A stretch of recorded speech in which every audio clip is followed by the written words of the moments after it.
Everyone has two natures. One wants us to advance, and the other wants to pull us back. The one that we cultivate and concentrate on decides what we are at the end. Both natures are trying to gain control. The will alone decides the issue. A man, by one supreme effort of the will, may change his whole career and almost accomplish miracles. You may be that man. You can be, if you will to be, for will can find a way or make one. I could easily fill a book of cases where men plodding along in a matter-of-fact way were all at once aroused, and as if awakening from a slumber, they developed the possibilities within them, and from that time on were different persons. You alone can decide when the turning point will come. It is a matter of choice whether we allow our diviner self to control us, or whether we will be controlled by the brute within us. No man has to do anything he does not want to do. He is therefore the director of his life if he wills to be. What we are to do is the result of our training. We are like putty and can be completely controlled by our willpower. Habit is a matter of acquirement. You hear people say, he comes by this or that naturally, a chip off the old block, meaning that he is the only one doing what his parents did. This is quite often the case, but there is no reason for it, for a person can break a habit just the moment he masters the I will. A man may have been a good-for-nothing all his life up to this very minute, but from this time on he begins to amount to something. Even old men have suddenly changed and accomplished wonders.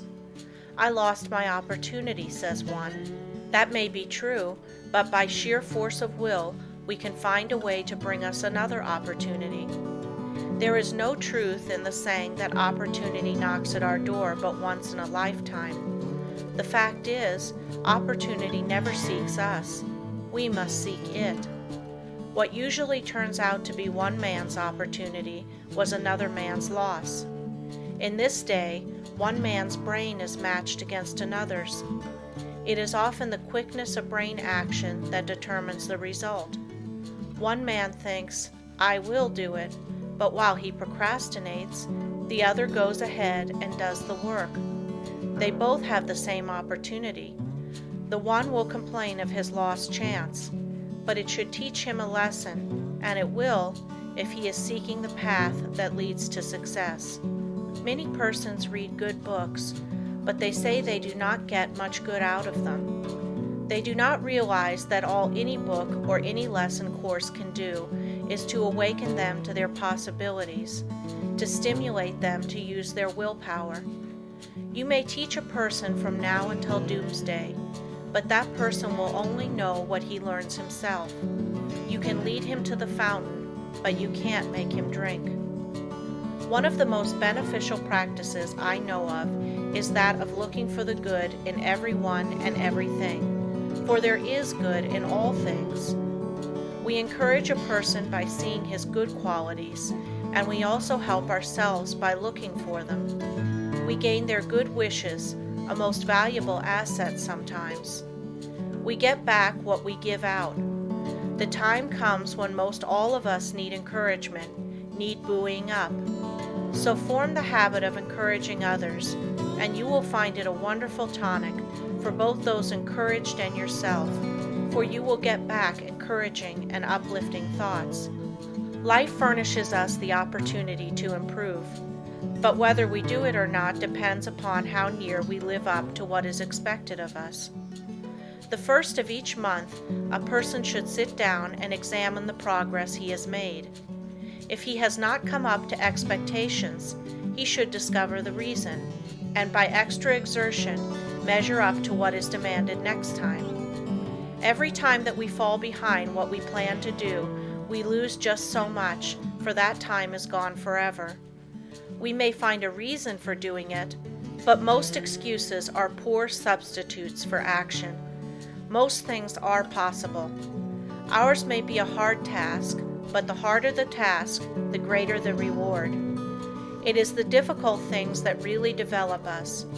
Anything that requires only a small effort utilizes very few of our faculties and yields a scanty harvest of achievement. So do not shrink from a hard task, for to accomplish one of these will often bring us more good than a dozen lesser triumphs. I know that every man that is willing to pay the price can be a success. The price is not in money, but in effort.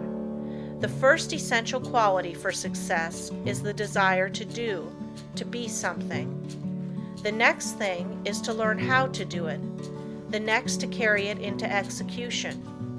The man that is the best able to accomplish anything is the one with a broad mind, the man that has acquired knowledge, that may, it is true, be foreign to this particular case, but is nevertheless of some value in all cases. So the man that wants to be successful must be liberal. He must acquire all the knowledge that he can. He must be well posted not only in one branch of his business, but in every part of it. Such a man achieves success. The secret of success is to try always to improve yourself, no matter where you are or what your position. Learn all you can. Don't see how little you can do, but how much you can do. Such a man will always be in demand, for he establishes the reputation of being a hustler. There is always room for him because progressive firms never let a hustler leave their employment if they can help it. The man that reaches the top is the gritty, plucky, hard worker, and never the timid, uncertain, slow worker. An untried man is seldom put in a position of responsibility and power. The man selected is one that has done something, achieved results in some line, or taken the lead in his department. He is placed there because of his reputation of putting vigor and virility into his efforts, and because he has previously shown that he has pluck and determination. The man that is chosen at the crucial time is not usually a genius. He does not possess any more talent than others, but he has learned that results can only be produced by untiring, concentrated effort. That miracles in business do not just happen. He knows that the only way they will happen is by sticking to a proposition and seeing it through. That is the only secret of why some succeed and others fail. The successful man gets used to seeing things accomplished and always feels sure of success. The man that is a failure gets used to seeing failure, expects it, and attracts it to him. It is my opinion that with the right kind of training, every man could be a success. It is really a shame that so many men and women, rich in ability and talent, are allowed to go to waste, so to speak. Someday I hope to see a millionaire philanthropist start a school for the training of failures. I'm sure he could not put his money to a better use. In a year's time, the science of practical psychology could do wonders for him. He could have agencies on the lookout for men that had lost their grip on themselves, that had through indisposition weakened their will, that through some sorrow or misfortune had become discouraged. At first, all they need is a little help to get them back on their feet, but usually they get a knock downwards instead. The result is that their latent powers never develop, and both they and the world are the losers.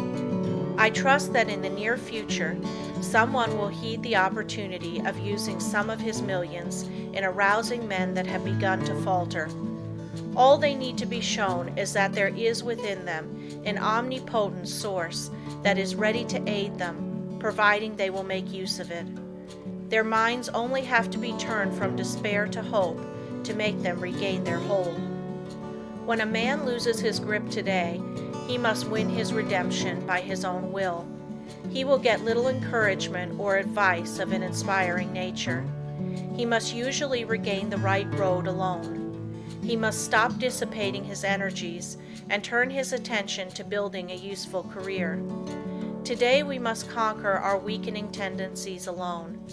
Don't expect anyone to help you. Just take one big brace, make firm resolutions, and resolve to conquer your weaknesses and vices. Really, no one can do this for you. They can encourage you. That is all. I can think of nothing but lack of health that should interfere with one becoming successful. There is no other handicap that you should not be able to overcome. To overcome a handicap, all that is necessary to do is to use more determination and grit and will. The man with grit and will may be poor today and wealthy in a few years. Willpower is a better asset than money. Will carry you over chasms of failure if you but give it the chance. The men that have risen to the highest positions have usually had to gain their victories against big odds. Think of the hardships many of our inventors have gone through before they became a success. Usually they have been very much misunderstood by relatives and friends. Very often they did not have the bare necessities of life.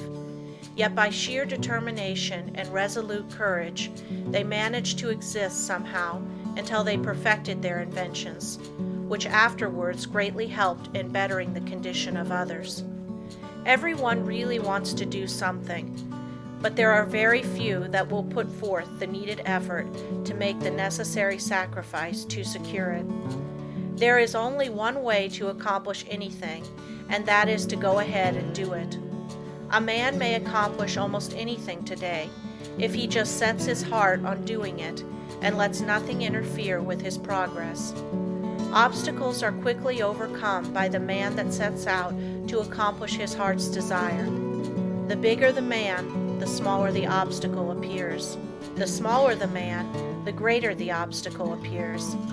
Always look at the advantage you gain by overcoming obstacles, and it will give you the needed courage for their conquest. Do not expect that you will always have easy sailing. Parts of your journey are likely to be rough. Don't let the rough places put you out of commission. Keep on with the journey. Just the way you weather the storm shows what material you are made of. Never sit down and complain of the rough places, but think how nice the pleasant stretches were.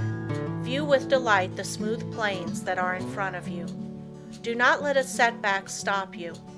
Think of it as a mere incident that has to be overcome before you can reach your goal.